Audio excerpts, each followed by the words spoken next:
All right, everybody, welcome. We are live watching UFC 244 for our very first UFC fight along. This is my friend John. That's right. What's up? Thank you, man. Thank you for coming on and for having me over. We got everything. We have coffee, water, pizza. We'll try not to make anyone jealous. Oh yeah. But it's too late for that already. Facebook tells me so. Yeah. So right now we are watching Stephen Thompson and fight. Who's this guy? Luque Vicente. Luque Vicente. I'm gonna guess he's Brazilian. Vicente Luque. Oh, Vicente Luque. Yeah, you're right. I think the translation though should. I think either way. Yeah. But so we were just discussing about Wonderboy, right? I said he's probably the most talented, boring fighter. I don't mean that in a mean way, but it's true. I mean, he's a point fighter.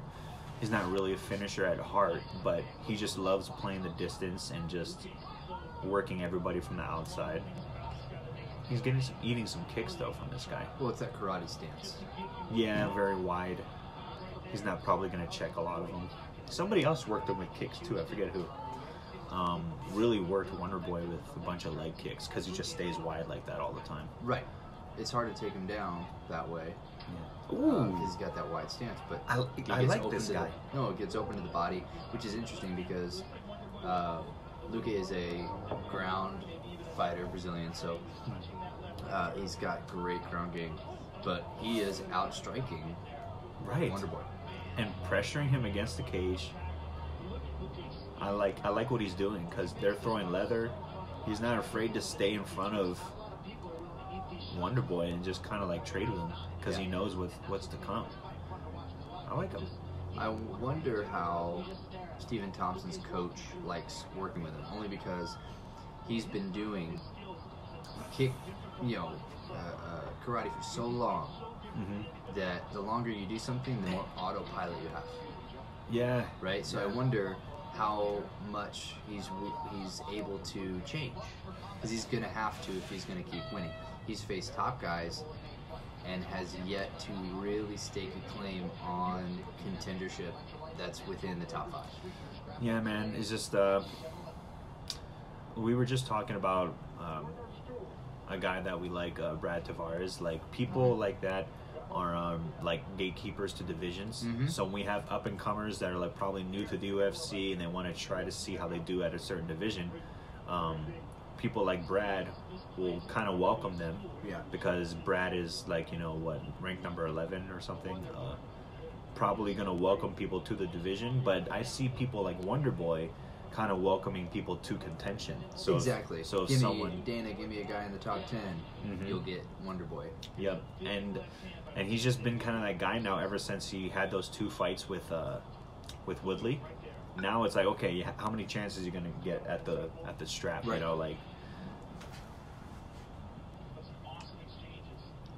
Hey, Sonny, what's up, bro? Hey, man. Hey, man, you didn't give Sonny an invite. Man, I'm sorry about that, bro. Hey, thanks for tuning in, though. If you could start a watch party, bro, it'll bring a lot of people here so we can all watch it together. I mean, we're not watching it together, but I mean, we're giving you play-by-play. Sonny's the guy that I posted about. Oh, dude, I love Sonny. Yeah. Oh, you know him? Oh, that was the first time I ever met you, Sonny. Me and Sonny. I appreciate you coming up to me, man, and that was the first time ever somebody came up to me. It was like, "Hey, you're from the Fight of Faith." I was like, "Oh, my heart." I was like, "I'm actually being I'm actually reaching somebody." So yeah, thank you, man. Thank you for watching, bro. This is the very first fight along that we're ever doing. So yeah, what's he saying? Yeah. Hi, Tammy. That's my beautiful wife. He said, "Hey, thank you, Tammy, for sharing your husband with me." Diaz all day. You know what, man? Okay. Are you? I gotta ask, Sonny. Are you watching the fights right now, or are you relying on our? If I was him, I would be relying on the conversation too. And, oh yeah, because of our sultry voices, or? yeah. That's the reason. That's the reason. Right. The sole reason. Just checking. But you know what? So I'm mixed, right, with the main event. I'm mixed because I want Masvidal to win. I want him to win. But I don't think he's going to win. You know, it's just Diaz. It's just he's bigger. I think he's going to bully Masvidal. But I feel like Jorge's going to stay put and like stay in the pocket and trade. But like I want Jorge to win so bad. But the crazy thing about Jorge is what do we got? He's like, no, I wish I was. Oh. So he wants to. Girls and I are watching. Oh, hi, girls. Go to bed. It's past your bedtime. What are you doing? But I'm with you. I've actually been an anti-Diaz guy for a while. For as long as I could be. Oh, we have a little bit of a knockdown. Yeah, he just looked like a knockdown, but it was more of a slip. Yeah, but Thompson just like side kicked him to the face and he slipped. But they're still going at it, throwing hard. He caught him. He caught him. Thompson caught him. Yeah, Thompson's bleeding at the nose. And Luque's in there though. He's staying we're in the there. Second round, halfway through. Spang heel kick to the head. Yep. Wow. Okay. So this is good. So Thompson lost the first round, but is coming back with strikes, finally finding his rhythm. Finally got his rhythm, so he's comfortable. Yeah. Okay. Thompson got caught with a right hand. Oh, and he got caught home with a left and another right. I like Luque, dude. He's staying in there. Yeah, which is interesting. This is good. I think because he kind of knows what to expect from Thompson. That's why I think.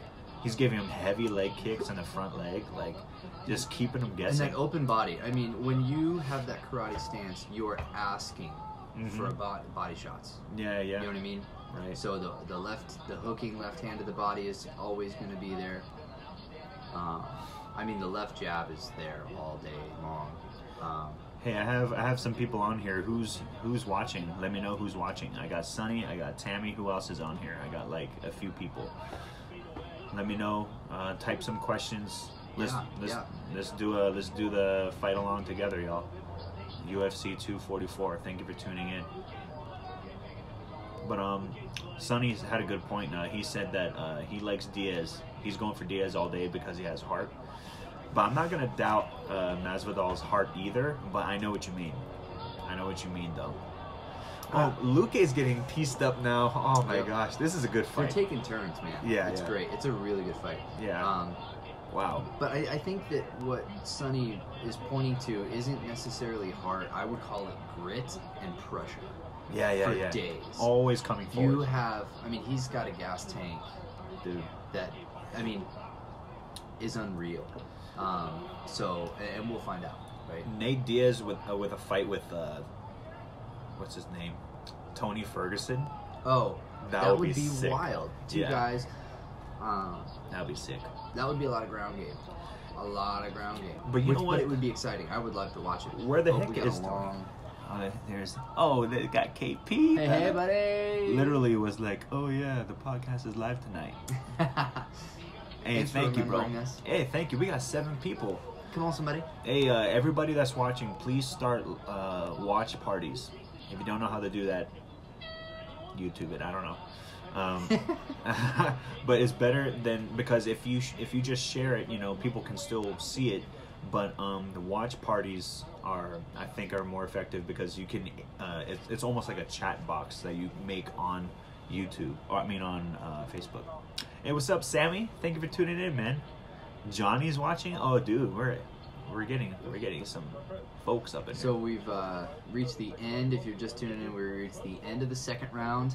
I would give that round to Thompson. So we've got one round for Luque, round 1. Yeah. Personally, and then I'd go Thompson the second round. Just started to get his rhythm with striking. Such a good fight, though. Really great fight. Taking turns. Yeah. That's why he slipped. He kind of caught that. It was more of a push than a kick. Yeah. Yeah, it's a really good fight. I like it because that's the good thing about Thompson, though, is that he's game. But if you're both playing that game, then counter strikers, he doesn't do well against counter strikers. No, dude, because everyone's waiting. You're waiting on. That was horrible. So here we go. We're going into the third round. even. So the winner of round 3 wins this fight. Pretty much. Is what we're looking at, guys. And they're not slowing down either. Nope, they're coming out, striking. I love you, Tammy. Thank you for sending the heart. I love you, Johnny. Thank you for watching. It's my brother-in-law. Yeah, like I said, everybody, if you can start a watch party, that'd be great, man. So other people can join your viewing, and y'all can talk about what's going on and send comments and questions. If you guys have Bible questions, even whatever, we'll just discuss whatever. Oh, that was a dope kick that missed. Because, I mean, let's face it, we've talked about this before. This is for the BMF belt. Yeah. Baddest dude on the planet. Yeah. Was Jesus Christ. So there you go. not Street Jesus. No. Jorge Masvidal. Is this the we got a end? knockdown. Is this Luque the got end? Caught, and he is. Thompson's on top, wailing down He's shots. turtling. He's trying to guard up, but right. He's inviting Thompson to the ground. Is what he's doing. Yeah, but they stood him back up. Yep. But Thompson probably won the round from that because it looked like he was. I mean, he still got 3.5 minutes. Yeah. So. But yes, Jesus is the reigning, defending BMF champion of the world. Absolutely. Send your comments in, guys. We got 10 people watching. Feel free to ask us questions. Where I get my haircuts at. How does John Sprik stay so lean and fit? Ask anything. We're here to offer. Speaking of lean and fit, Wonder Boy Thompson. Yeah. Oh yeah. Is one of the leanest. Yeah. Lean and clean. You can tell. I believe he's a believer also. I think he. Yeah, I think so. Yeah, I think so. People like that I want to reach out to. Like Chris Weidman goes to church with his family. Stephen Thompson, Diego Sanchez is a believer, but we'll see. I mean, I think he's done done some peyote, you know. I mean, he's in Albuquerque, so it's readily available. I love you, Diego. I reach out to people like that. I shoot them messages like just out of hopes. And yeah. And one of the few that did actually reply is my friend Bubba Jenkins, featherweight champion of Brave CF. Gave an awesome speech when he won the championship about God and about pursuing your dreams. Oh, yeah, sure. Thank you. Hey, everybody. Try not to make anyone jealous, but don't worry about it. Yeah, I reach out to people that I hope that I can one day interview. Even Jason David Frank, I reached out to. Jason David Frank. I'm not familiar. Green Ranger. Oh, okay. There you go. Got it. OG MMA guy. That's right. No, you're right. Sonny, see you tomorrow at church. Past your bedtime. Since I had no invite, I'm sorry, bro. Oh man. I love you, man. This is the first. Doesn't mean it's the last. Yeah. Let's just remember that, everybody. I love you, Sonny. Thank you, man, for tuning in. Absolutely. Love you, dude. We'll talk to you tomorrow, for sure. Steven's Thompson bleeding from the nose. I think Luque's bleeding too. Well, he's got a big They both have. Yeah. Their eyes are jacked up. But Luque's left eye is super swollen. Oop! He got it. Wobbled him. Right on the nose. Right down the middle. Steven. Head kick. Going all over the place. Head kick with the left. He's going 1, straight. 2. Yeah. Got Luque against the cage. Luque's in trouble. He's looking to finish here. He's not gonna. No, he backed off. Yeah. He wants to point. This freaking guy would point fighting, dude. Well, I mean, I guess he's doing it. Like I said, it's autopilot. You know what I mean? In karate. Yeah, he ain't trying to maul you. Yeah. He's just gonna score more points than you. Be blessed, Sonny. Thank you for watching and sharing. If you can share the video, thank you, bro. 15 seconds left.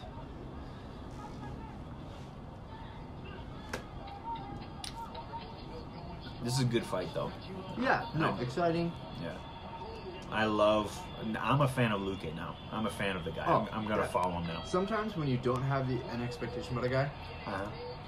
and he shows up, you know, a lot of the prelims, guys, if you didn't watch any of the prelims, definitely go back and watch the prelims. There were some guys that were really throwing. We had Andrei Arlovsky. How was that? I think it was 19 seconds. Got put out. Oh, Yeah. no. Yeah. No. I felt bad too. But Oh, man. he just... Time is over, you know? But, I mean, he'll go out to the end. He's a healthy guy, you know what I mean? So, not worried about him. But, yeah, went out pretty quick. And then, guys, definitely go out and watch the... What fight were we talking about? Was like Cejudo Dillashaw. It was the Johnny Walker. Please watch the Johnny Walker fight.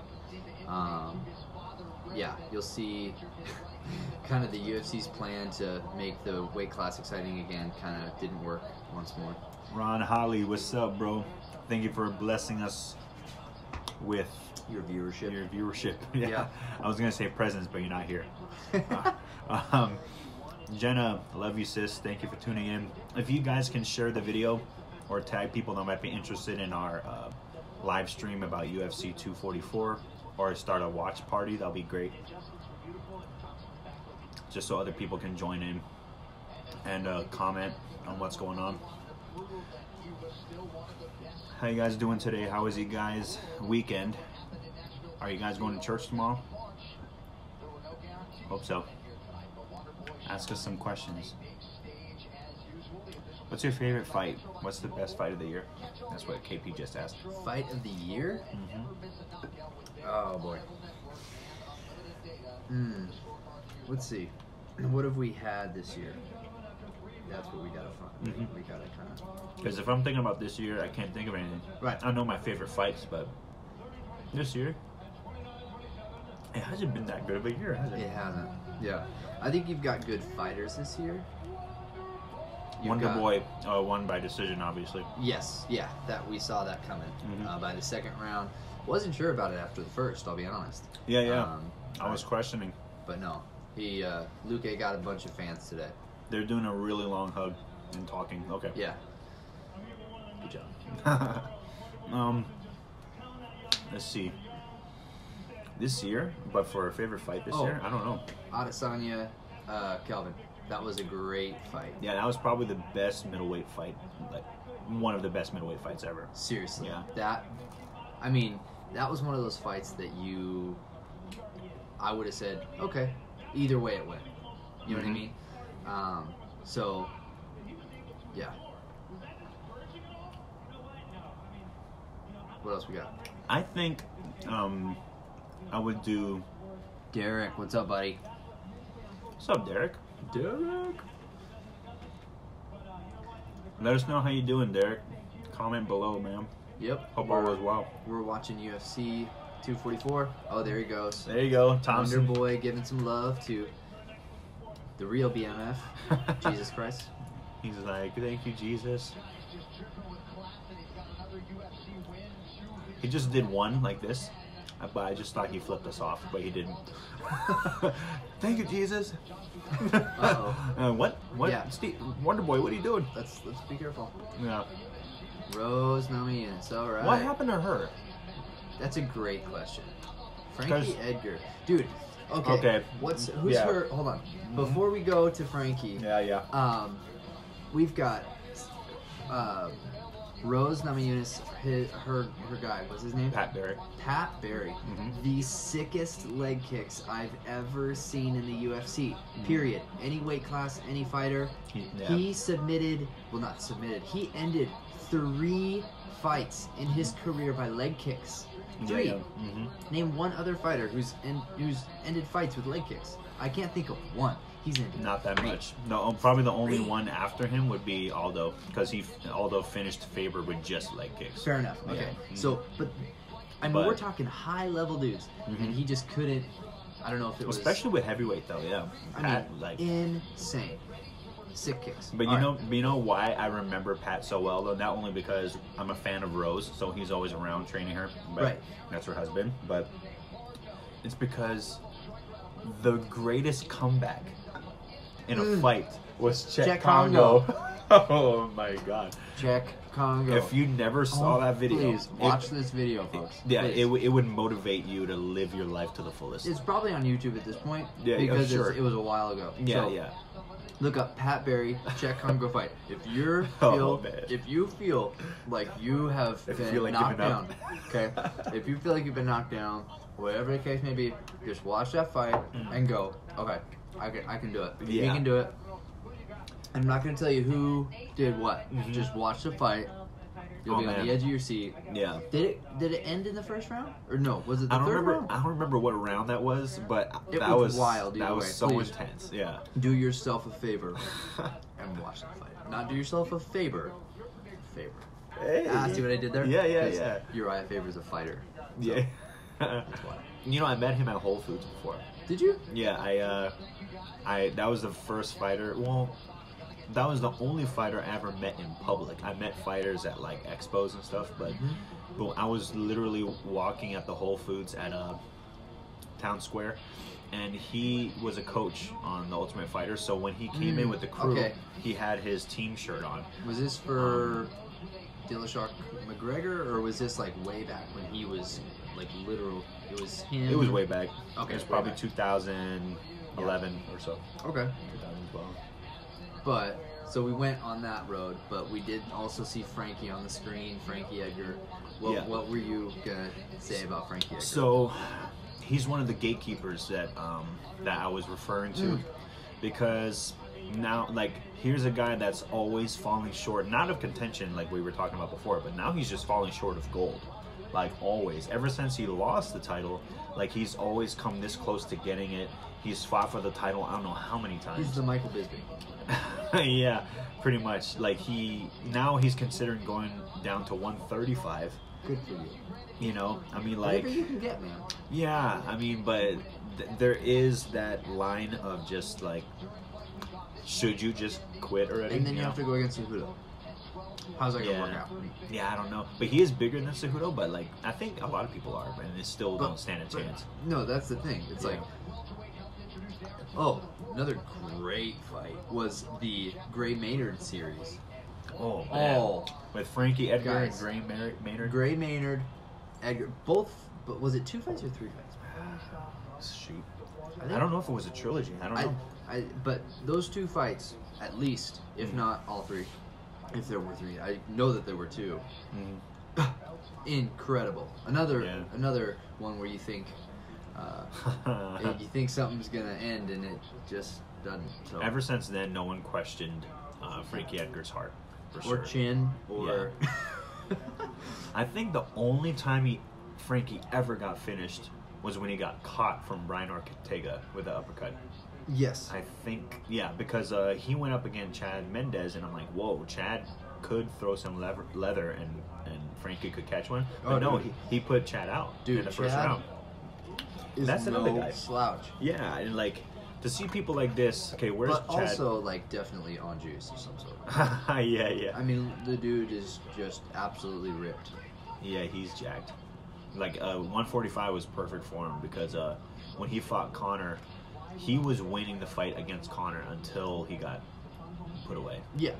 I would agree with that 100%. And Darren Till, another guy who is, I think, and I know that Joe Rogan has said this, but I agree wholeheartedly. He's healthier.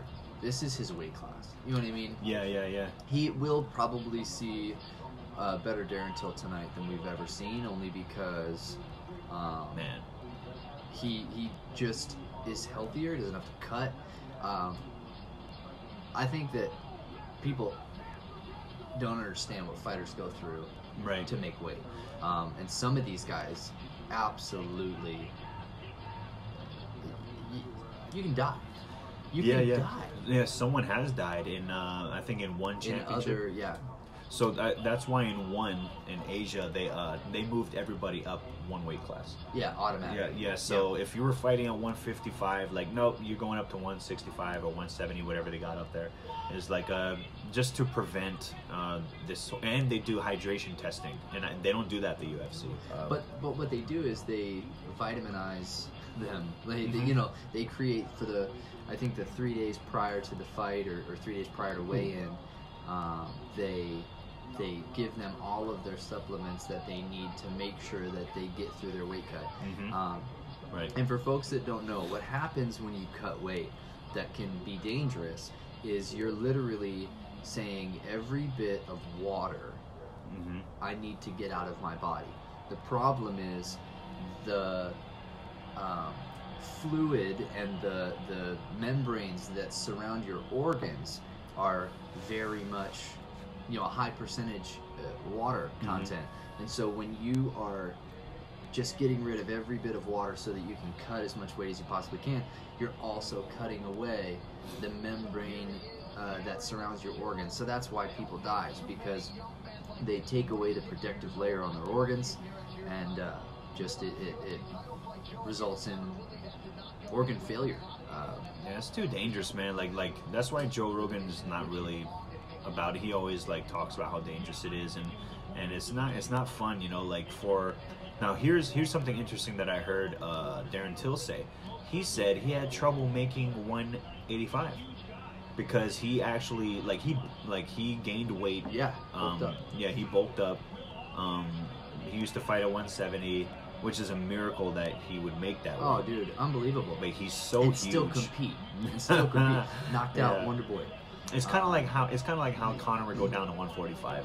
That's why I think that was one of the keys to Conor's success at 145, because he was just so big for the class. Right. And he would just have reach and power over everybody. Oh yeah. What's up, Lance? David Meek. Hey, David Meek. How you doing, buddy? Ooh, we got a two-name. Yeah. First and last name basis. Yeah. Because if I say Brother Dave, there's a lot of Davids out there, brother. Fair enough. But if you guys can, again, if you want to comment, let us know if you guys want to contribute to the discussion. Because there's nothing there.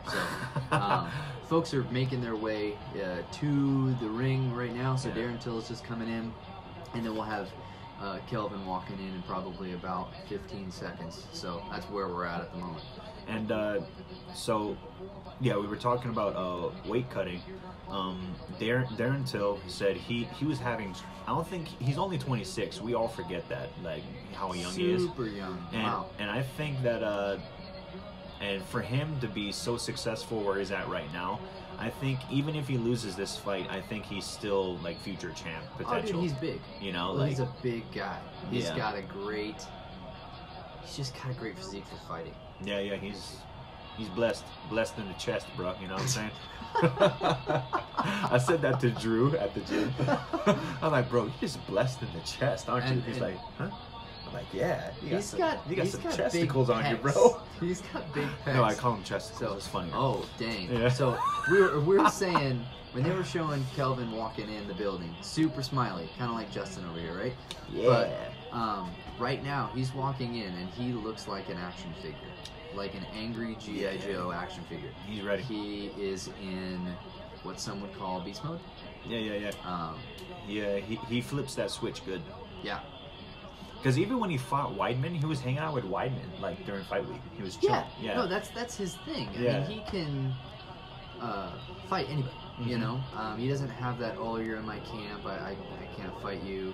Tyron Woodley syndrome thing, right? Yeah. But at the same time, friendly, super friendly. Kelvin rocking a nice fade too. I'm just saying. Strong. I'm observant tonight. So Lance, Derek, David, everybody that's watching, if you guys want to share the video, put a comment below to contribute to the conversation or create a watch party. Ask questions. What's your favorite fight? If you've watched some of these tonight, what's your favorite prelim fight, or who you rooting for in this Kelvin Gastelum Darren Till fight, main event? Yeah, who you guys got for this? Darren Till or Kelvin? And how do you think they're gonna take it? Right? How do you think they're gonna take the fight? Decision, certain rounds, techniques. What do you got? I think what do you got? oh, dude. Okay, I have to pick Kelvin because of the skill level and experience level. Well, he did just come off losing to Adesanya. So he said it himself. He said, I leveled up fighting him, right? Yeah. But he's also welcoming a Darren Till who is highly skilled and now comfortable and healthy. Very well could be the healthiest he's ever been coming into the ring. Probably. So I've got Darren Till in the second round. Okay. Are you going to take decision? What do you got? For Kelvin, but I don't think he's going to finish, so it's going to be a decision. Dude, if Kelvin wins, it's a finish. I got to say that. If Kelvin wins, it's a finish. He is so good at getting inside. He's probably the best boxer. Yeah, he's so good at getting inside. Because that's what's so deceiving about him. Like, a lot. Yeah. So it's kind of like DC. Like, even though he's small for the weight class, like, he just gets inside of everybody. I would disagree. I'm not for 205. It's probably just I don't like DC, but a little biased. Slightly. Because so majority of 205ers are big dudes, and DC's not that tall, so he knows how to get inside. He has to. And same thing with Kelvin here, and that's why it's interesting about the weight class stuff that we were talking about is that Kelvin used to be at 170 also. Right. So all these guys that like found a home in the weight class above, it's because they're healthier and like they don't have to kill themselves to cut the weight. Anthony Rumble Johnson. Yeah. Coming back to the heavyweight division. Yeah. Looking like a balloon. Yeah. Okay. And he used to be at 170 and then 185 and like eventually just stopped. You know what? I don't want to cut weight anymore. He's exploded. Yeah. He looks like a walking steroid. So he just recently lost a bunch of weight, Anthony Johnson. He fought at 205. He wants to fight Jones. He wants to fight John he would be willing Jones. to cut. But I don't think he can cut in more than less than 6 months. So now, he's walking at like 230 now. No, he's not. Yeah, because he was at like 290. Bro, 280, huge. And so but looks like a pack of grapes. Okay, looks like a walking bag of grapes. That's awesome. Yeah, water ballooned up, bro. Oh yeah. But he went on the food truck diaries with Brandon Schaub, and he was thinner than Schaub. Like he really, because he's really intentional. Because what got him back was watching Stipe and DC fight again. He's like, I can beat both those guys, so that's what got him back. I know. I don't know if KP's still on, but KP. favorite fight of this year was DC Stipe 3. Just because DC lost, huh? No. You are biased. No. I see. Only because it's by far the best adjustment I've ever seen in UFC. Period. I've never seen someone find the ticket to their opponent and turn the direction. I'm gonna turn this button on. I see what the weakness is, and I'm gonna take advantage of it. And DC was acting like an idiot too. Those body shots. Oh yeah. Just made all the difference in the world. And when he started throwing that hard left to the body, it was over. So I've never seen anyone make an adjustment that was so highly effective so quickly. So that's why I like that fight so much. That was probably one of mine too. That was a really good one. We're like 15 seconds into the first round of Gastelum versus Till, and Kelvin has him against the cage right now. Octagon control is going for it. And it's kind of weird. They look like they don't belong in the same weight class, but. Because he's so big. He's just so big. Man, look at the back. They call him the gorilla. Let's go, Kelvin.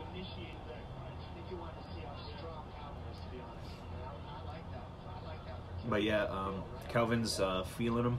Got a little outside kick, but it's okay. No biggie. And Darren Till, another guy who's got great leg kicks. Yeah. Great kicks in general. You know what used to frustrate me, but Till doesn't really do this anymore, but he was almost a one-trick pony. So just feel, and backhand. Just like, he would always... Spinning back fist, do you mean? Or no, like rear straight. Oh, yeah, okay. Because he would put everyone away with that. Well, he's southpaw, so with his left hand, his rear hand, because he almost all his knockouts was with that straight. So he would jab, boom, right. Like almost every time. So that's the second time in the fight where we've been up against the fence, and Darren just reverses on Gastelum and puts him up against the fence. So right. Seen some domination here. Well, Another reversal by Kelvin. Trying to trip. Doesn't work. So, yeah, so you get a little chill. Just a little bit. Yep. We had a fire going, and it's dead, so I'll get more wood next time. But yeah, we got some knees to the legs here, up against the fence. And I think that, again, this is the inside game that Kelvin wants. He likes this. He's not really afraid of this. No, not at all. What he doesn't want is the distance fight that he had with Adesanya. No. So this is, they're equals here. Right. They're not equals at distance because of their reach. Knee to the thigh. Any more? How about you? You can get one more? Probably be right now. Yeah, probably one more. See, the problem is I'm a snacker, so I can't help it. Cool. No worries. If you fast forward this video, you'll see my hand. Like this. Time lapse. Yep. With coffee, with water, with pizza with chips. Let's see. 1 minute 45 seconds left in the first round, and it's been kind of back and forth wrestling against feeling each other out. Yeah, this is just the introductory round, trying to get each other's timing. Kelvin throwing some feints. Darren's really quick with the inside and outside leg kicks, with a quick 1-2 and back out with Darren Till. No. What's up, Lance, Derek, David? So we got Gastelum, who has probably, what do you think, the last 4 fights have been 5-round fights. So having a 3-round fight, I kind of forgot this was a 3-round fight. I feel like he could give more, right? Yeah. Just because he's but the tendency is to wait and to be patient because he got 5 rounds. Yeah. But that's the one thing I'm a little bit disappointed with this first round because of that. Yeah. So they're both very patient right now. Oh, one second. No, we're good.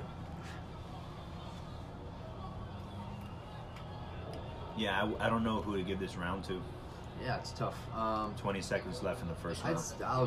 I'd go Kelvin, just for control, right? Against the cage. Yeah.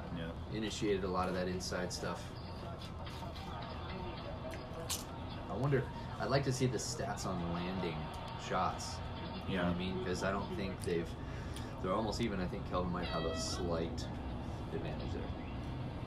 Okay, bro. Thanks for that. Yeah. Adjust the cup so we can all see. Yeah, like that. Yeah. Just.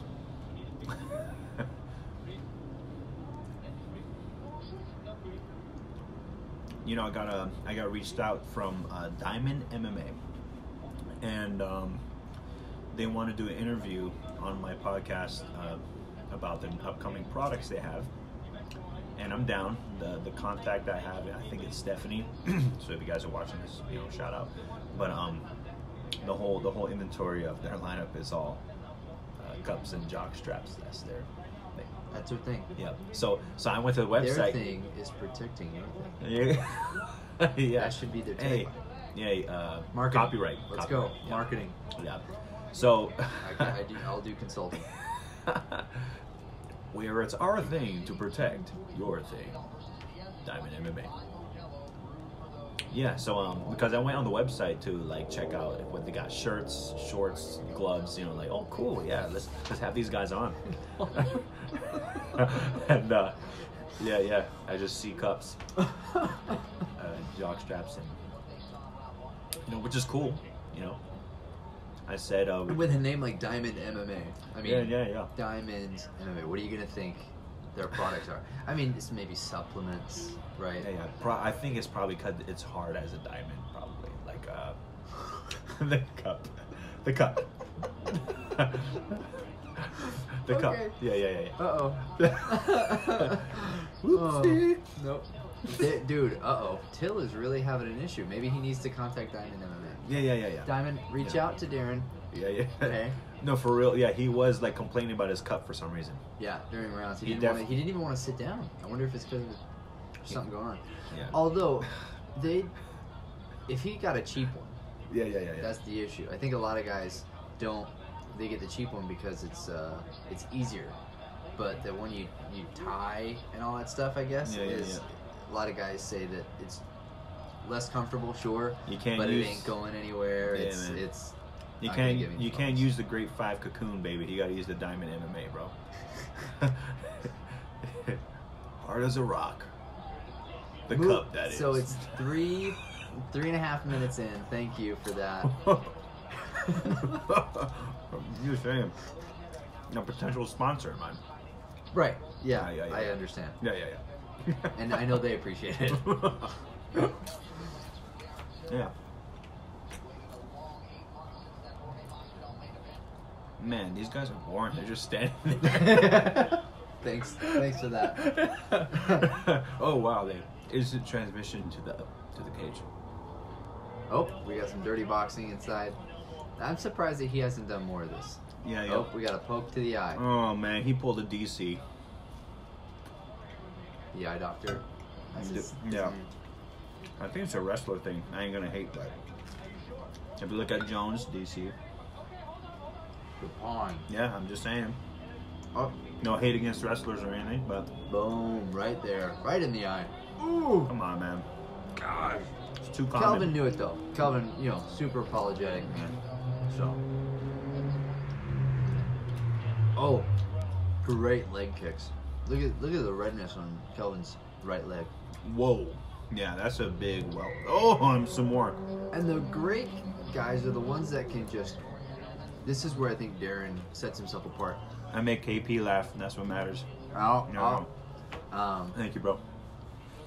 So is you kick in the same spot every time. You know what I mean? Yeah. That sucks. It's like I don't think Kelvin has as much of that as Darren does. Right, where he's going to kick, upper thigh. He might get you in the butt. He might, go behind the knee. But he's not going to get the same exact kick every time. Whereas Darren seems to be really honing in on right above the knee on the inside and right above the knee on the outside. Super accurate. Yeah, which makes it hurt.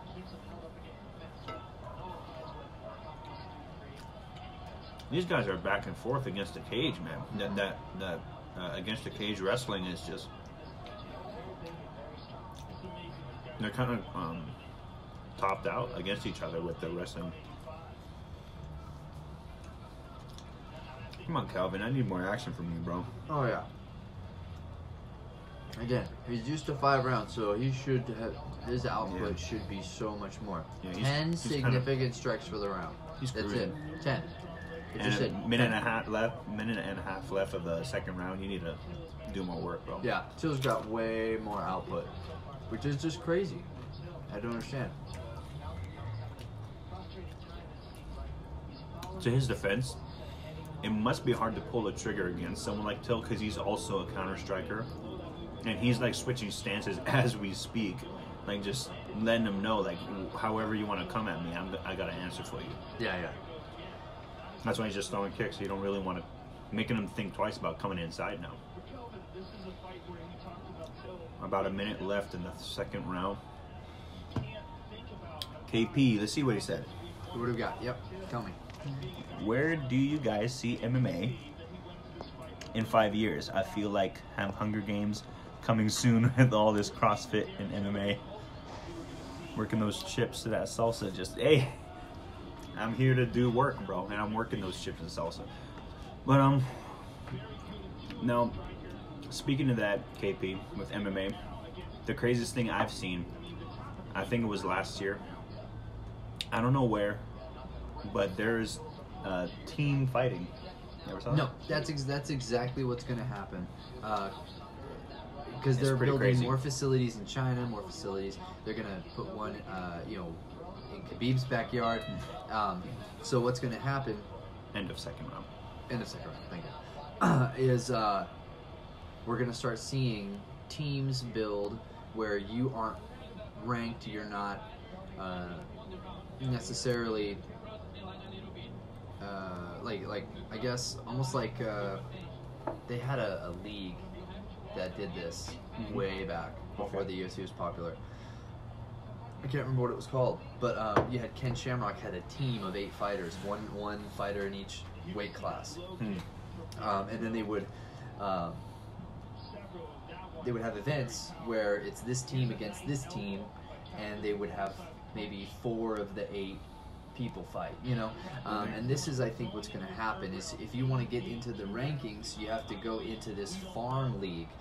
Think of like the Canadian League versus NFL. Think of college versus NFL. Sure. You kind of pay your dues in these, but they're still under. I think that they're still going to be under the UFC banner, but they're not going to have any type of ranking. Not going to have, you know, USADA, maybe not, right? Because that's a lot of money. So, but I think they'll oversee these smaller leagues that will help farm talent. That's a good point. I mean, that's what they did to Ngannou. We would not have Ngannou if they hadn't gone and recruited and kind of found him. Wow. Right? Yeah. So I think that's going to happen more and more. Is the UFC is going to put their stake in the ground, farm talent in lower leagues, and then if you want to get into any type of ranking, you have to. Your team has to be a winning team. And another thing about UFC, as far as Dana, is he wants to start up Zuffa boxing. He's not getting along with the guys who are fighting tonight. Is it De La Hoya then? Yeah. You know, he hates De La Hoya, and he hates which was it? HBO. No. He hated working with Showtime because how things happened with the Conor fight. There was some drama there, so he was like, you know what, Showtime's trying to do boxing like they're trying to be HBO, whatever. So Zuffa might do something with HBO. That's what I feel, but because Zuffa brand, Dana trying to bring that back just for boxing, which would be pretty cool because if we can like kind of cross over and have some like MMA fighters that have boxing backgrounds and like, hey, go compete at Zuffa. It's still a Zuffa contract, you know, and can still do some boxing matches. That would be pretty cool to see.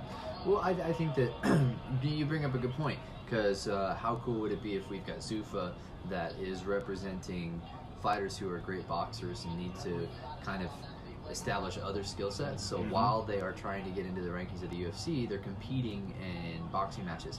Or also jiu-jitsu journey, like tournaments, right? So I think that in 5 years, we'll see boxing matches, we'll see jiu-jitsu competitions, we'll see all these things that are flying under maybe the Zuffa banner or That'd be great. The UFC, so that you can have guys that are specialists, but then also learning, you know? No, that actually kind of solves a problem that we have. Oh, Darren Till caught a leg kick, or caught a body kick from Kelvin, and kind of took him down towards the cage. And that's the second time he did that, because the first time he did that, he kind of crossed him while he was holding Kelvin's leg. So that's why I went ooh earlier. Yeah, but we got two minutes left in the third round, and I still don't know who's winning. I'm handing this to Darren, not because I guessed it early, but because I just super unimpressed. Yeah, you know, Kelvin. Yeah, Kelvin's not really pulling the trigger. He's limping because Darren really neutralized that front leg. Just like, it's freaking cherry tomato red right now. That thing is nasty. So he's just hitting the same spot inside and outside of the same knee. Oh, and just Kelvin just caught a knee to the head after an exchange and almost got taken down. Almost got taken another down. Great fight. Yep. We're talking about leg kicks. John Jones against who did he just fight? Thiago? Yes. So Santos? Dude, great fight. Yeah, I have a special connection to that guy. Bro, they both left the ring in wheelchairs. Yeah, that was you know what I'm saying? So yeah. And he tore his ACL and MCL in the first round, and then still put John Jones in a wheelchair. Didn't win the fight, but won. That was a really good fight. Won me as a fan for Yeah. sure. I'll watch every one of his fights moving forward. Oh, double leg takedown by Kelvin has looking to take the back. Darren's back. They're against the cage. Had him against the ground for a second. Very interesting. Knee the thigh. Trying to give back a little bit of what he's got. Trying but to score again, some points. The inaccuracy on the kicks is what's making them slightly ineffective. Whoa, what was that? Just slip? Just maybe a slip. And by the way, Darren Till seconds. is still has still been like Fresh. Yeah, fresh, and also freshly complaining about his cup. I don't know what's the problem. This is true. Yeah, he's constantly trying to adjust, and he almost got caught with a left hand from Kelvin. He better and got taken down again. That's an MMA takedown. Right Yes, there. it is. That was very George St. Pierre-ish of him. Oh. 10 seconds left. Come on, boys. See what you got. Come on, Kelvin. Land something.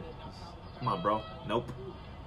End the fight. Very anticlimactic. Yeah. Both people raising their hands. But yeah, I would agree with whatever the decision happens here. Yeah. It's probably going to be a split decision either way.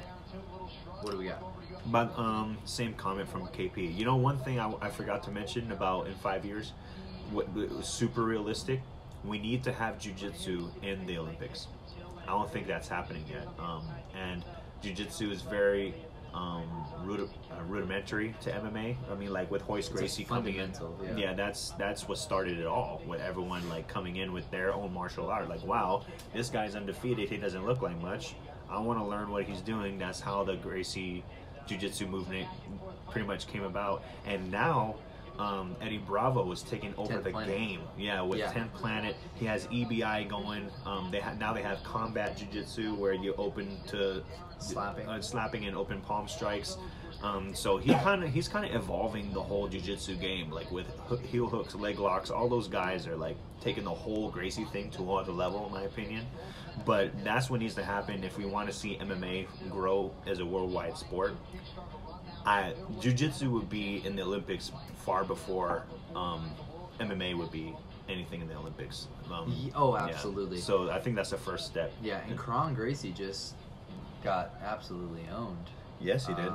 I mean, he came in with a lot of hype, and he did not deliver. Yeah, that sucked.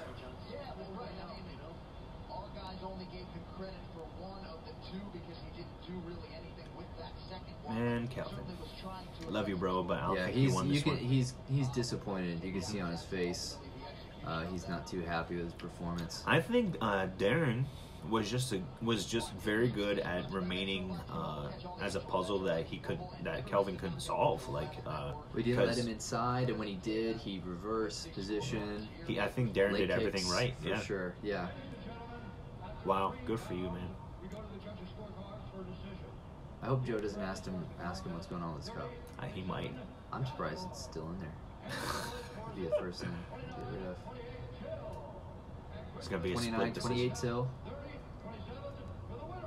Oop, it's coming down to this. Yep. Darren Till by split decision. I said second round. I was wrong, but my prediction still rung true. Yep.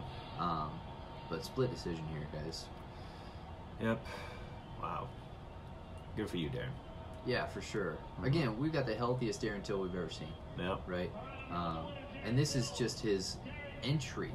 Imagine your entry into a division was Kelvin Gastelum, who just lost to the champ. I really hope. So do you think he's going to call out Adesanya right now? I really hope he doesn't right now. Right. That's what I was about to say, is like, please don't call out Izzy, because Izzy would put you down, bro. I mean, like, because he's still kind of fresh. I mean, Izzy's young too, but like, I don't know, man. It would be entertaining, but I want Darren to grow, though. Like, I want him to get more fights under his belt. Kind of going in there. Johnny, if you're still watching this, Johnny, my brother-in-law, you gotta check out Darren Till. He pretty much looks like a taller version of you, bruh. I'm just saying.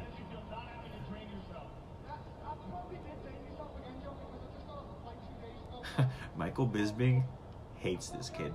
Really? And like in a funny way, not literally.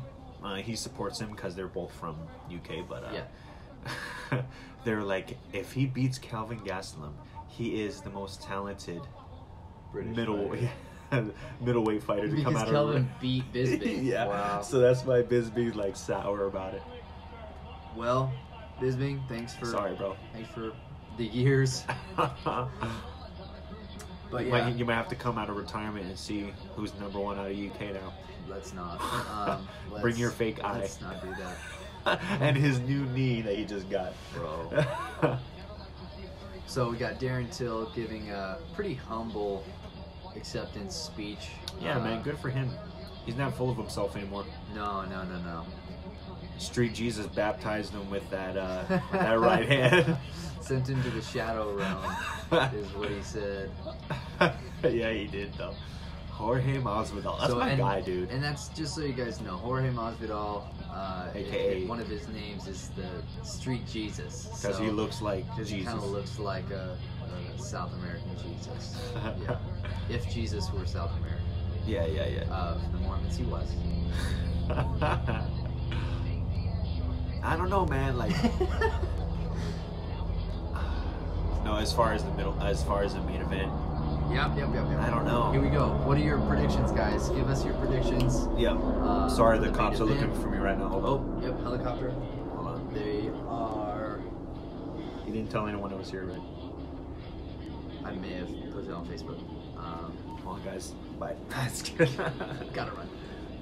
You know, I was working one day, making a delivery for Coca-Cola, and I was pushing a cart of Coca-Cola like in the middle of the parking lot, empty parking lot, and then a helicopter flew right over and lit me up, and they were looking for somebody, and the circle of the light was like, took up the whole parking lot.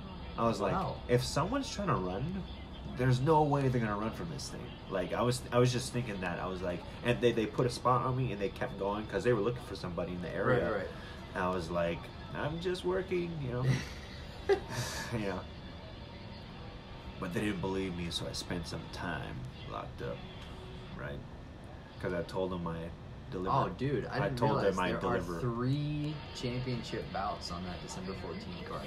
For UFC 245, we got welterweight championship Usman versus Covington, Max Holloway versus Alexander Volkanovski for the featherweights, and Amanda Nunes, probably my favorite fighter overall. Really? Yeah, Wow, I love her. surprised. Well, female fighter, I gotta say that. And Jermaine Durandamy, the chick who just left the title. You remember that? Yeah. And then we got Marlon Moraes against Jose Aldo, which is an underrated fight. At 35, though. Super good fight. Do you think Aldo can make 135? He's gonna have to, isn't he? I don't know, dude. He's been making 145 his whole life, but I mean, like, I don't know. I thought, because, you know, when people reinvent themselves, I thought he was going to go up. I thought he was going to go to lightweight. Yeah. But I don't know. That'll be a good fight, though. Good card. Yeah, that's going to be great. That'll be the... The Rock is coming out. The Rock is coming out with the BMF dude. belt. What's up, WWE Oos? style. What's up, Oos? Oh, my gosh. The Hey, Rock. Yeah, I smell it. You smell the Rock's cooking? I smell it, dude. He's looking good too, bro. So did you hear that announcement? What he's gonna do? He's gonna put the belt on the winner. No, but he had an announcement at the press conference. Dude, I did not see it. Okay, so he's acting in a movie. Come on, somebody. Yeah. He's pulling it, dude. Guys, we're looking like, we're looking old school WWE right now. He's raising the belt. I'm super excited about BMF. this. Come there's on, only Rock. one, is what he's saying. He's saying there's only one. I love The Rock. Oh, dude. How can you not love The Rock? The sweetest, buffest man. I mean, again, we go back to the bag of grapes. He is a walking bag of grapes. Just yoked. We're talking sun-dried grapes. Rock hard grapes. Diamond MMA grapes. Yes. Oh, man, they're getting so much sponsorship right now. You're welcome. All 3 people watching getting dibs from Diamond MMA. Yeah, but so he announced that he's going to be acting as Mark Kerr in an upcoming biopic, who's like an OG heavyweight fighter. Yeah. He sounds super familiar. Yeah, like he was around with like Mark Coleman and stuff. Oh, like that. yeah. So he's going to be that was his announcement, is that he's going to be acting as Mark Kerr. Come on, somebody. Yeah, so that's going to be good. It's going to be great. The Nate Diaz army. Yeah, cool. You know, I love them. I like I said, I'm split. Yeah. I know. Well, see, I don't like the Diaz's. I've never been a fan. But the more I have gotten serious about liking MMA, the more I have to respect what they do and what they've done. Even when I wasn't, into them and I didn't respect them, I should have still, because what they were doing is so impressive. Right. I'm gonna look up all the people so that the people can see or hear, I suppose. Okay. KP is like on the money with asking great questions. Oh, what do we got, KP? He asked me, what is the meaning behind the Fight of Faith? Tell us what we will find on your podcast. I love this guy. So shifting gears right before the main event. Well right. So thank you everybody for tuning in to the Fight of Faith. Absolutely. Yeah, for joining us for our very first fight along podcast. Oh, I love that knockout. Sorry, they just showed a replay of the fastest. The 5-second rule, right? Yeah. Jorge Masvidal knocks out Ben Askren and then absolutely gives him 2 to the chin that he did not need at all. Wow, why'd you put that bum with me? He said. Wow, that's Street Jesus coming at you live. So the Fight of Faith, man, is pretty much it's the MMA fan that's a Christian, pretty much. It's for people who enjoy fights, like me and John here, who happen to be Christians. You don't have to be Christians to enjoy this channel, but we do have sometimes Bible read-alongs for people who grew up not really wanting to read, like me. I wasn't much of a reader, so I figured I have a few. I have some Book of Psalms, New Testament, Old Testament. I have Romans, of Bible read-alongs where you can literally read it with me and we discuss the scripture together. We have fight-alongs like this. This is our very first fight-along. The inaugural fight-along. Yeah, man. But overall, it's just a gap in the market that I saw, that I wanted to have, and I didn't see the need being met, so I created it myself, because I'm a fan of Joe Rogan, fan of Fighter and the Kid and all those guys, but I didn't really have a Christian answer to listen to a show like that, so I wanted something in between. So this is what it is, And I think I've had a meaningful conversation with Troy Ritchie. If you watch this, you probably won't watch this because he's not a big fan of MMA. Mm-hmm. But he asked me, does that seem like something that Jesus would watch? Does that seem like something that Jesus would agree with? Jesus loves knockouts. But my answer was, that's like saying, does Jesus like football? Any other sport? Mm-hmm. What about wrestling? What about competitive kickboxing or things like that? Of course he does. And then, of course the violence of it, that was his concern, which I understand. But at the same time, mm-hmm. there's violence in football. There's violence in combat sports. There's violence in the Bible. There's violence in life. Mm-hmm. I mean, you know what I mean? So I think that all of that, Jesus never goes, okay, I want this guy to win. No. I don't think there's that going on. But I think that we're all as kids, and some people are really good at certain sports, and sometimes that sport is punching people in the face. Mm-hmm. Completely. And again, not to, I don't think these guys come in here, and of course, a part of the drama and what sells tickets is, hey, I want to put this guy in the hospital, right? The mm-hmm. Colby Covingtons of the world. But they're the exception. Yeah, to that's the rule. not the majority. You know what I mean? The majority of guys want to win a belt and make a lot of money for their family. Mm-hmm. Just like a football player wants to get a big contract and make a lot of money. Absolutely. And that these guys are no different. This is what you don't realize, and I think this is something that folks want to understand, is that the reason that people want to get the belt, the UFC belt, is not just because that makes you number one. Clearly, we see that they're making a belt for this fight, and these guys are not the champions. Why is that, right? Because they want the money. Because when you are the heavyweight champion, the middleweight champ, whatever champ, you're the champ, and you are on a pay-per-view, you get a percentage of the sales when you're the champ. You don't until you are the champ. Yep. And so that is a life and a business decision that changes your family's life. I think a lot of people don't realize that. You're literally, when we see guys and gals win the championship, right? You're watching them get a promotion. Yep. Right? Life change automatically. Right. Automatic life change. They just won not just a fight bonus and a win bonus, but they now got, if they win, they get a percentage of the pay-per-view, which you don't get until you're champ. So there's that piece that I think people don't understand. You know what I mean? I think that's also very life altering from then on out. Even if you lose the belt, your former champion, like this is something that's gonna be forever on your resume. And I don't think any UFC champion is unemployed right now.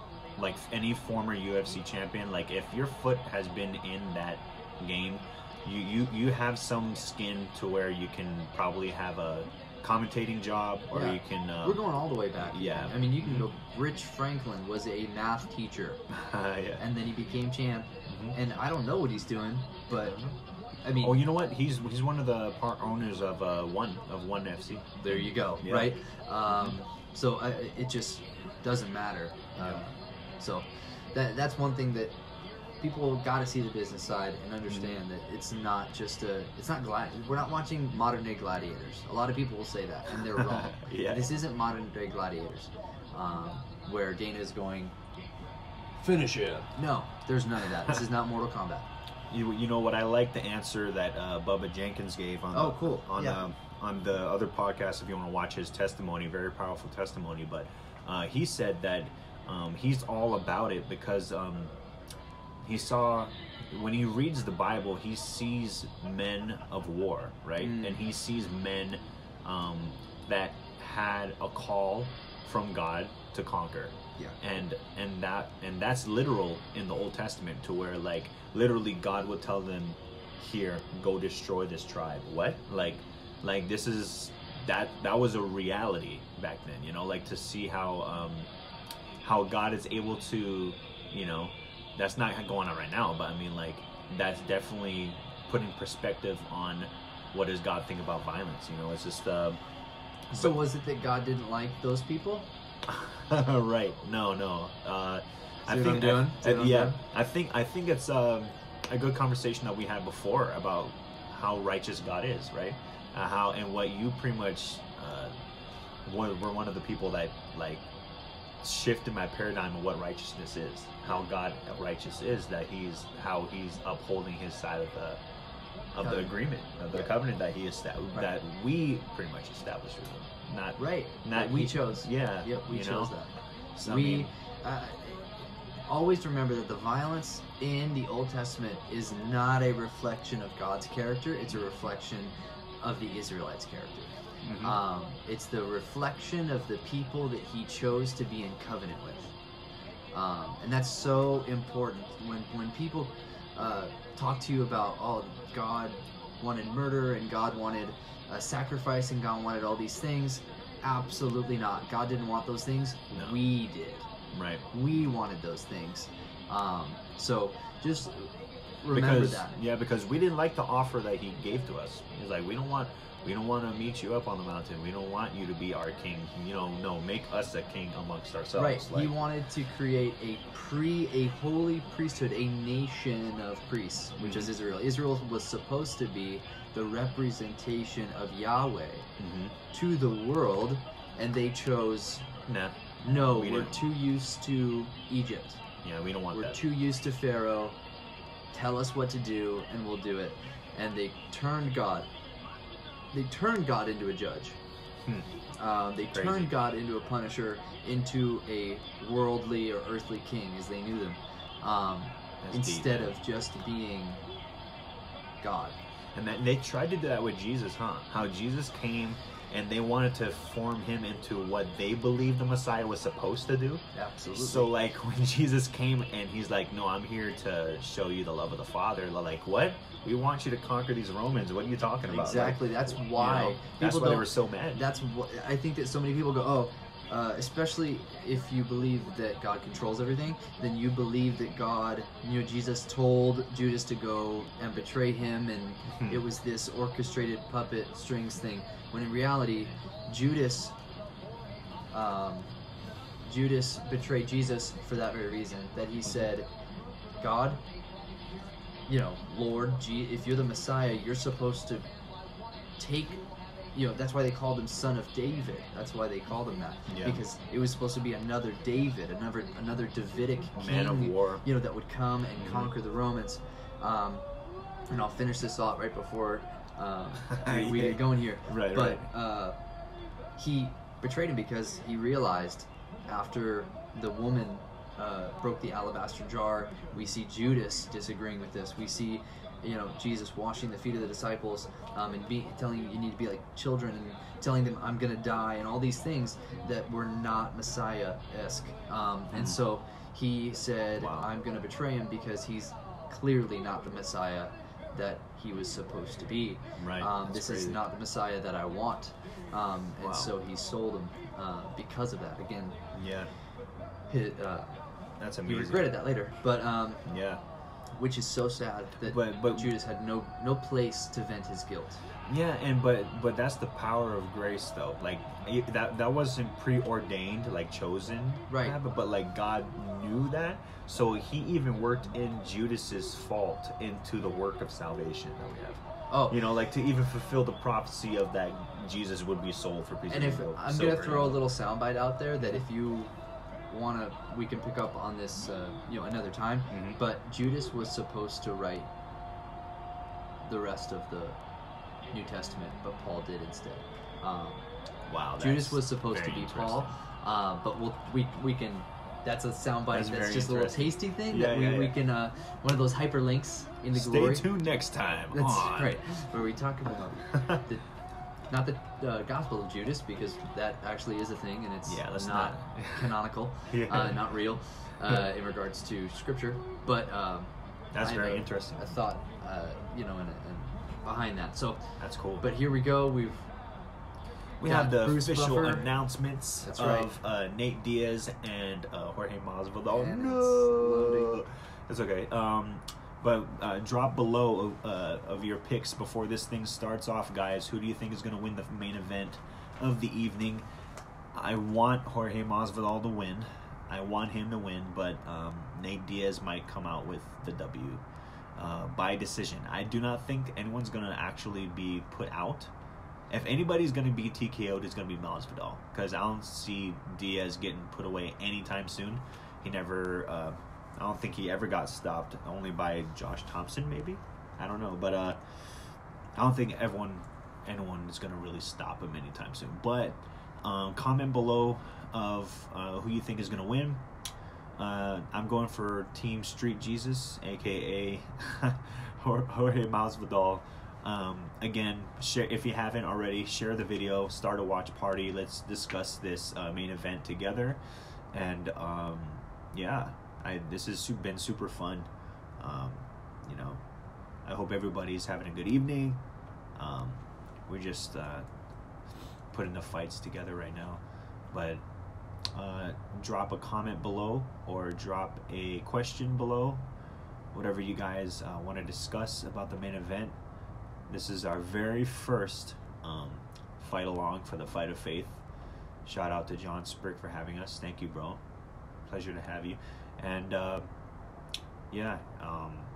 very first fight along on the Fight of Faith. Ooh, his hands behind his back, ready to go. And here we go. Jorge Masvidal with Nate Diaz. Nate is very busy. Oh, always pressure. Yeah, like he almost looks antsy, but Jorge is chill. Excited, he's happy. Yeah, you can tell he's at home in the cage. And he told me that he's just happy because he's a millionaire now. Like he's with what he's bringing home, win or lose, his life has changed fighting Nate Diaz. Right. So he's finally getting the recognition that he deserves. He's an OG who's been fighting in the backyard. From the backyards of Miami. With Kimbo Slice. Crazy. This is a guy who's definitely paid his dues and put in the time. And nobody noticed until he started just putting dudes away. I got Diaz KO. KO, right. Sorry. Round 3. Round 3. All right, this Okay. is 5 rounds. So Oh no! Oh! head kick to Diaz. He's already bleeding. Masvidal is got Diaz bleeding. He almost finished the fight right now. He put him on Queer Street for sure. Oh my goodness, Masvidal could finish this fight. Dude, he is. It's gonna be stopped pretty soon. Pinpoint accuracy right now. He is ground and pounding. All right. Wow. So Masvidal is being a monster right now. Gotta be careful. Nate Diaz is bleeding. You can tell on he's his targeting back. the leg. He's looking, trying to get a leg lock. He's trying to grab the ankle. So Jorge needs to be careful. Jorge knows. Yeah. He's just hitting Nate's stomach and his face, like going back and forth. Whichever Nate isn't blocking. But wow, I did not see that coming. Yeah, Nate is. I kind of heard what Joe said there. He's trying to use this time to recover a little bit. Because he absolutely, that kick to the head was a knockdown for sure. It should go into Jorge's stats as a knockdown. Wow, brutal. But Jorge, I like what Jorge's doing though, because he's not wasting time, but he's also capitalizing on the opportunity to get strikes in. He's taking his time. He knows he's taking the round. Yeah, he's winning the round. He's not letting Nate get back up. He's still hitting him. Yep. But Nate is somewhat recovering, but also Masvidal is saying, no, I'm not gonna let you get back up. So we got Jorge faking being hurt. Knee on belly and some more strikes. He's not letting Nate get up. I like this because I know he's not going to try to roll some jiu-jitsu with him, which is wise, but I like what he's doing. This is a very smart thing. So now he's letting him get up. Right. Kind of pwned him there. Kind of let him know who's boss. Right no, now. 100%. He is setting the pace of this fight. But now what happens? Great body kick. Yeah. Now Nate is able to go, okay, I got it now. I'm negative. You know what I mean? Wow. I'm behind, so he's going to work hard to... Jorge Masvidal. Let's go, Street Jesus. Making damage right now. Okay, so they're up against the fence here. Wow.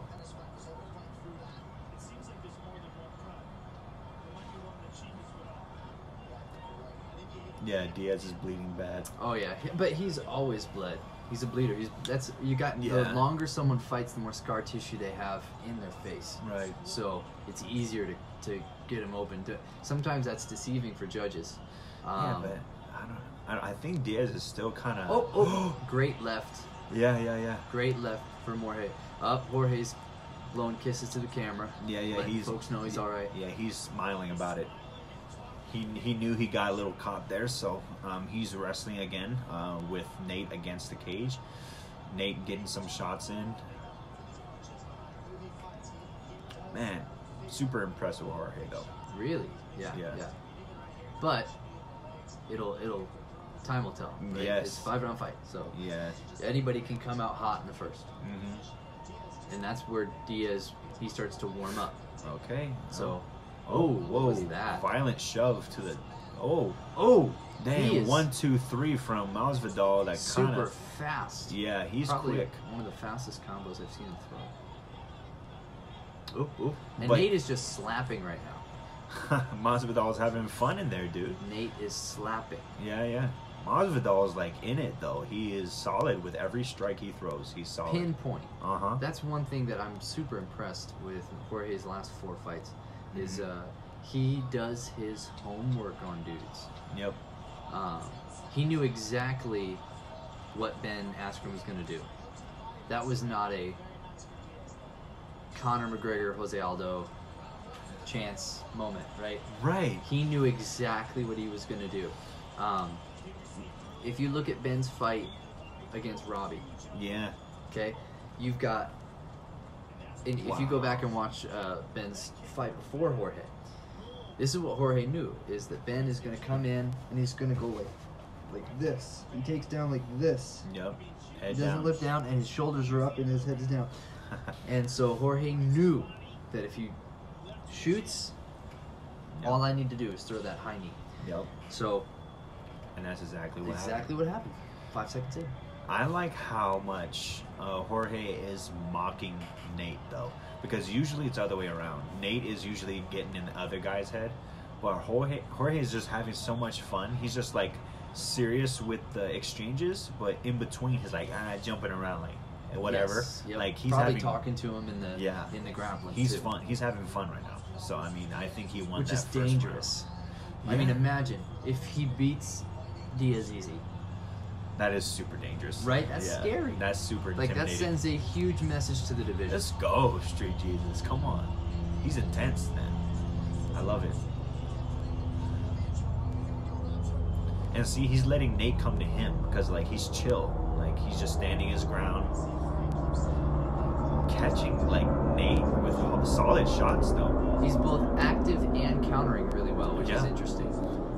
Because Nate's more volume than, like, hard hitting. He's 100%. Yeah. And, like, but Jorge has the same volume, but I think. Power. But, yeah, he has, like, some some oomph behind his shots. He's like stalking him like prey now. I don't know. I'm probably just getting too excited, but I think Nate's trying to find a way to make himself unpredictable right now. Yeah, because he's kind of all over the place. Jorge has done too much homework, you know, to surprise Jorge Masvidal. Right. He said leading up to this fight that all he wanted to do, he knew he had to do his media stuff, but all he wanted to do leading up to this fight was sit in his hotel room and think through the fight. Literally walk through in his mind every single scenario. And so he's ready for everything. Yeah, he just caught Nate with another one, left too. hand. Yeah, that's... That right eye under Nate is cut bad and starting to swell. So that left hand, left hook, is going to become more and more. Wow. Yep. See, that left hand is going to be his bread and butter. He might even end up throwing an elbow soon. Oh! He just right hand clobbered Strong Nate. Right hand. Nate is on his back. Oh. Okay, so he's put Nate down, but Nate is now welcoming him to the ground. But Jorge is not going to play. Nope. See, this is amazing, man, because we were just talking about the left hand, and then what does he do? Hit him with the right. Yeah. So Nate is thinking the same thing. He's going, all right, got to be careful of that left hand, and then boom, he gets hit with the right hook. The right put him down. Wow. I mean, Jorge just awesome. A level on a new level. Yeah, super solid. He's calm and switching stances. Yep. Yeah. Quick kick to Nate's knee and keeping good distance. My goodness, he has quick hands, dude. Dude, he has like Kelvin hands right now. I'm super impressed. I got mad respect for Jorge. Yeah. But this is dangerous. Dude, he's gonna, after this, he could just call out whoever he wants. Yeah. Right? I mean, he could just go, Connor, I'll let you fight me. Right? Like, please. And and he'll just put him away. I mean, if this is what, if this is what he does to Diaz. So, wow. We got 2 minutes left in the second round. Wow. I feel for Diaz though, man, because he doesn't really have an answer. He's just trying to survive. And what happens now, right? Like this was Nate's stake in the ground. So what happens now? Yeah. He made a fuss and he lost, which is what Nate does. Yeah, sure. Oh man, he's getting pieced up right now. I'm talking body shots, and he has a solid right hand to the head. He's trying to taunt, but it's not working. Yeah. Jorge's just still solid. He's a steel trap. His mind. Right hand, knee. Knees. Jorge's not having any of it, dude. Like, He's fighting his fight. Yeah, dude. Fighting the fight that he wants to fight. Right, dude. great job. He's not falling into any games. Like, no. So they're up against the fence. Jorge's got Nate against the fence here. Nate's just trying to kind of throw body shots, like kind of the annoying stuff. Yeah.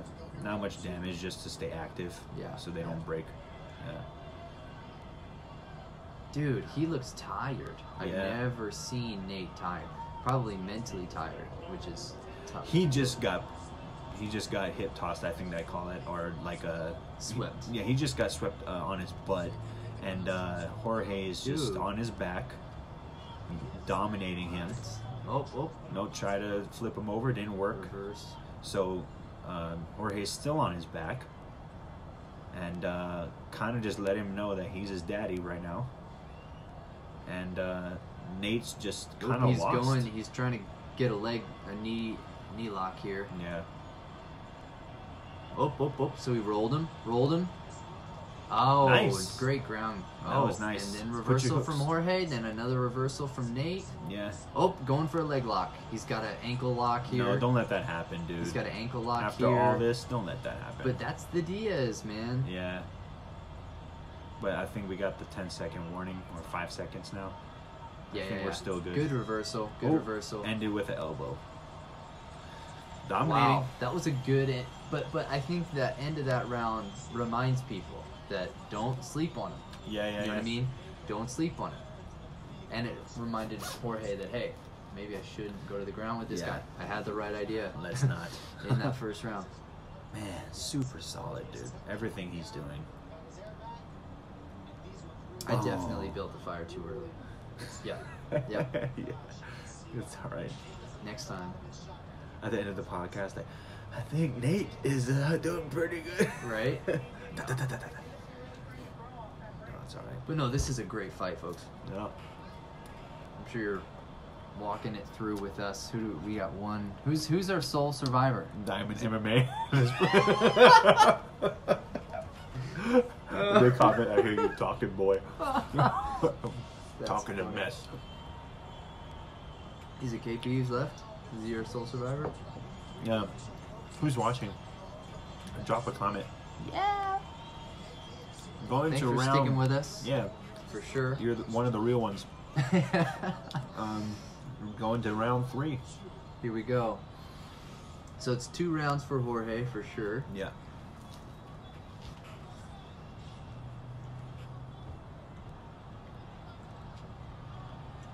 Okay.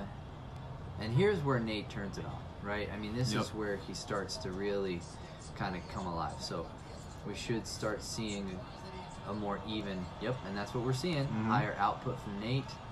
And Jorge's still like trying to moving around. Yeah, but Nate's going to bombard now, mm-hmm. right? He's going to push forward and he's going to throw sweeping punches, right?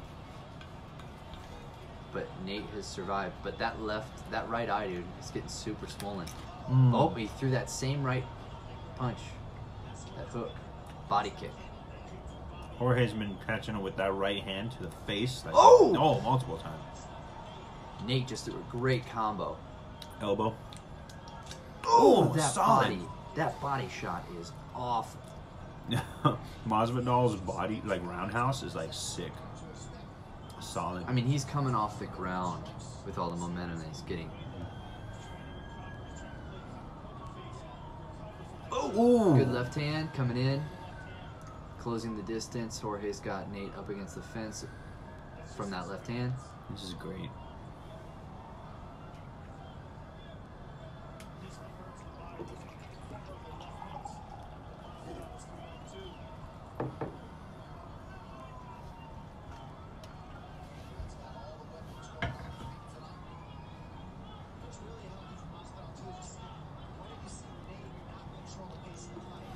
It's kind of interesting. We're kind of like at the halfway point of the fight, and almost there. Jorge is still solid, and but Nate is kind of picking. He's turning it on. Yeah, he's picking up like his strikes, like with the volume. Yep. Yeah. Masvidal said, "Come on, let's bang." But let's go. He's got to be careful. Ooh, but he has good answers though for Nate though. Well, he's got the power. Yeah, right? and he is getting caught. Nate is popping him every once in a while, but man, Masvidal is just solid. He's mixing it up. Uh-huh. He's willing to take a punch to land a punch. Yeah. And that's a good game to play against Nate. Overhand right again. Yeah. Because Nate's throwing 3s, Jorge's throwing 6s. Mm-hmm. You know, so man. Ooh, body shot body again. punches. He's mixing it up so well. Yeah, Jorge good coaching. Yeah. I don't know who. I mean, a fighter is as good as a coach as well. So I think this is great camp, great coaching, great preparation. What I like about Masvidal is that when he watches his opponents, he looks at what combo do I need to work on this whole camp? And he'll drill that combo like thousands of times. Yeah, so it's clearly been the right hand. Mm-hmm. But I mean, in the third round, he hasn't thrown that left to the body until round 3, and it's been highly effective. Yeah. So maybe there's a time release combo too, right? That Sure. like get him used to the left hand, right hand, you know. And now third round we switch it up. I like how he's keeping us guessing. Yeah. Yeah. So we got him up against the fence again. Yeah, because Nate had George against it, but George reversed it. So just kind of buying time again. And Nate's eye is really bothering him. That right eye is not only swollen, but it seems like he's bleeding into his eye. So he's constantly having to wipe his eye, which I'm sure the doctor may come check out in between these third and fourth rounds. Got a minute left in this third round. Ooh, uppercut from Masvidal. Staying inside. Still, staying dirty, staying close. All right, he's got Diaz back. Diaz tried to trip him, didn't work out, so he's kind of has Diaz's back. Now he definitely does. Has his back. Got a full Nelson, or half Nelson there with him, and Nate tried to sweep, and now he's just ended up on his back with Jorge. Raining punches from full guard. I'm talking hammer fists, straight punches. Now he's kind of taking his time, and Nate's is working guard. the leg up, so he's trying to get a rubber guard. Please no. Jorge's doing so well. Nate has that rubber guard though. Strong. Yep. See, he's trying to get that rubber guard, so he's gonna isolate it, trying to see if he can isolate an arm. He's trying to isolate that left arm. Come on, man. So he's softening him up.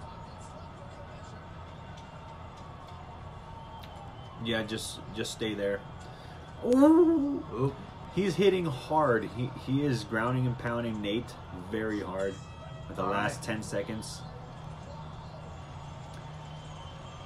I think it's still Masvidal. Still Masvidal. Yeah, I think so. It was a better round for Nate, but still Jorge's round. Yeah, not enough to win that round. No, not at all. Wow. I mean, even the ground game has been initiated by Jorge. So the pressure just is not even. It reminds me of. This is, of course, a different weight class, different fighters. But the first time, remember when Kane went up against Lesnar? Right? I love it, dude. And Lesnar, it was an amazing moment where Lesnar, he had some of the strongest takedowns in the division. Oh yeah, he's a train. Right? Yeah. And he would just grab you at the middle of the ring and run, and you would just have to go with it. You fall down, and he'd take you all the way to the cage. And I'll never forget when the first time Lesnar comes running at Kane, and he just boom stops him. That's what I feel like this is. That pressure is kind of like Lesnar's takedowns for every fight he's ever had, and right now he's hitting the Cain Velasquez. Like I said, here comes the doctor. They're looking at Nate's eye. And Nate could actually, his eyeball could fall out, and he would say, I'm good, right? Bro. I'm good. And he's telling him, I'm good. I took my CBD, bro. I'm good. Yep. I'm good. So he's giving 2 thumbs up, but that is going to bother him. Yep. And Nate is bleeding from just about every orifice he has. It looks like he's bleeding out of his ear. His ear, his right eye, his nose. Whoa, what's going on? What's going on? What happened? Is he calling the fight?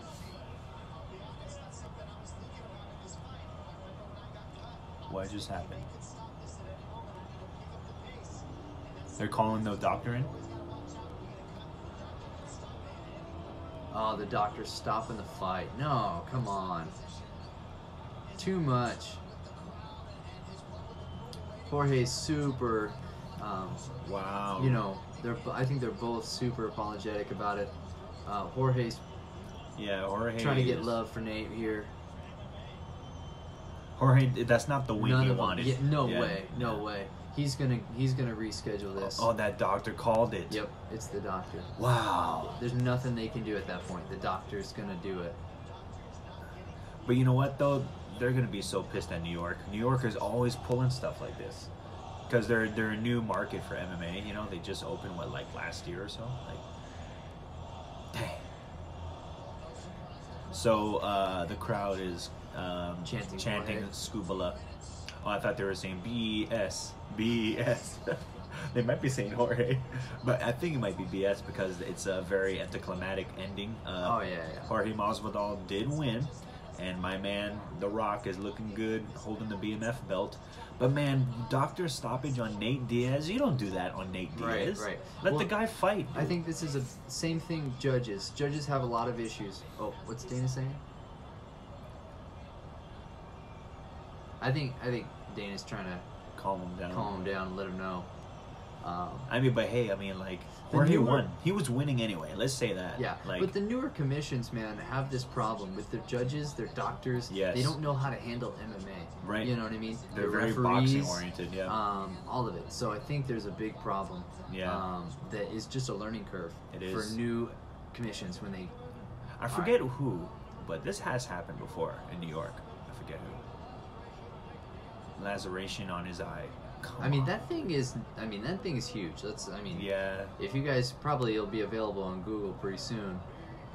Look at cut Nate Diaz eye, or Google that at some point, probably in the next 24 hours. BMF champion, The Rock is putting it on Jorge Masvidal, bro. Let's go. Okay, so I like that belt because it's silver, but in a certain light, it has gold look to it also. Wow. So let's see what he's gonna say. So we got Joe interviewing Jorge. Are you disappointed with the way they stopped?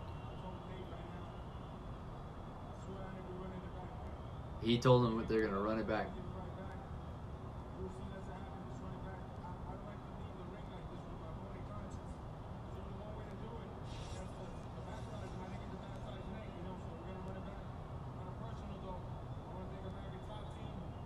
So he's thinking his camp, but we will see.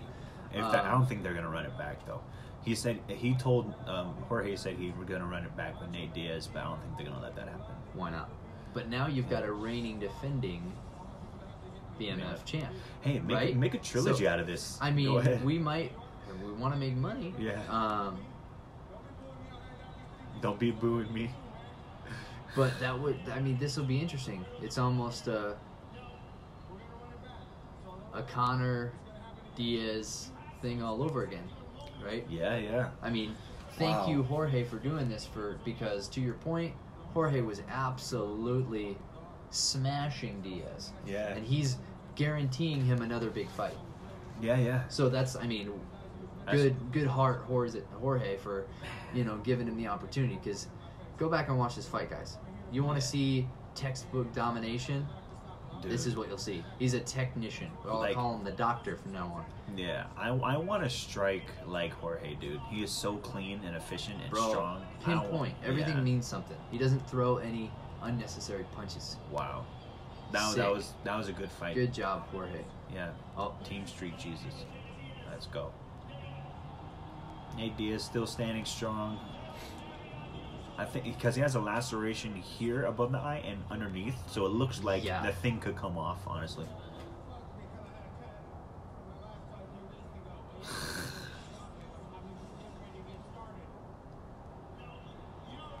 I think it would be good if they did like a, for you get kicked in the cup, Diamond MMA. Yeah, you get kicked, you get 5 minutes, right? You get poked in the eye, you get 5 minutes.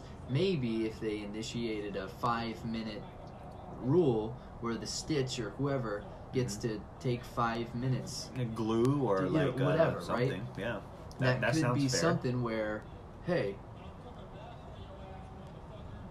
Oh, okay, so we got Nate kind of giving some attitude. So he's just letting him know how willing he is to keep going. Yeah. Man. Well, that's pretty much the ending of the fight and pretty much the ending of the podcast. All right, folks. Yeah, so thanks again, John. Follow John Sprik if you want to see what real music directing is. Slow down. You're gonna set the expectation too high. Yeah. Be careful. If you think you're better, no, just kidding. You probably are. Yeah, but it was fun, man. Thank you everybody who's joined. Thanks like I said, thank you for sharing, for creating the watch parties. Great comments, questions. Yeah, thank you. Job, shout out to KP, Sonny Gutierrez, everybody that's following. Thank you so much for listening and for the Fight of Faith. God bless and take care. Good night.